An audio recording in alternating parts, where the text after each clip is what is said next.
don't be distracted by the things people say. That's the works of the enemy. That's what he says them. That's why he does it. Because he wants to pull down the hope, the confidence, and the faith of all those that believe in him and who desire to serve him with a pure heart, who wish to humbly serve him, to understand and to know from your heart he's our maker, he's our creator, he's our deliverer, he's our everything.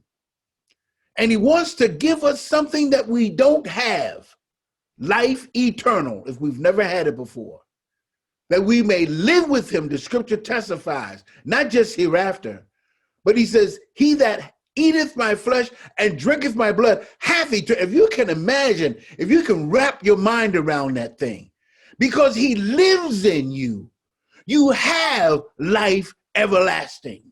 You have that life. And he said, I'll raise him up at the last day. It's a wonderful thing to understand, church. Don't feel you are not hopeless. Don't let anything destroy your hope and your confidence, which Christ has given you. Listen to how it says, earnestly contend for it. Never give up. Earnestly contend for the faith which was once delivered unto the saints, and hold on to it, maintain it. Our lives depend on it. Don't let no one deceive you. We belong to live with Christ. Won't we just walking up and down here and say, well, he'll save me after a while? The Bible doesn't teach that thing that way.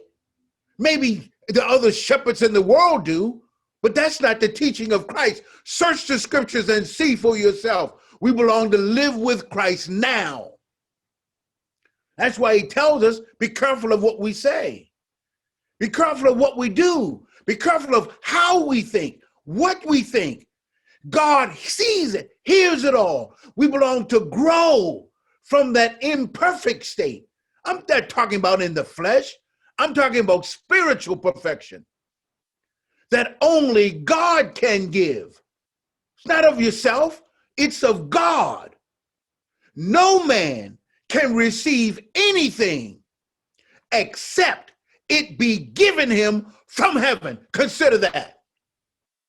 We can live and be that way with God as he wants us to be according to his word, not our own thoughts. Remember how we read last evening on the 55th number of Psalm, my thoughts are not your thoughts, neither are my ways your ways.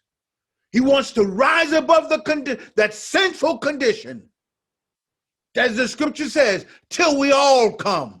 That means we have to wait for those that are also coming along with us. Till we all come, we belong to coming to the unity of the faith while we live. Not after. You can't do it after you die. You must come into the unity of the faith and of the knowledge of the Son of God. Understand that.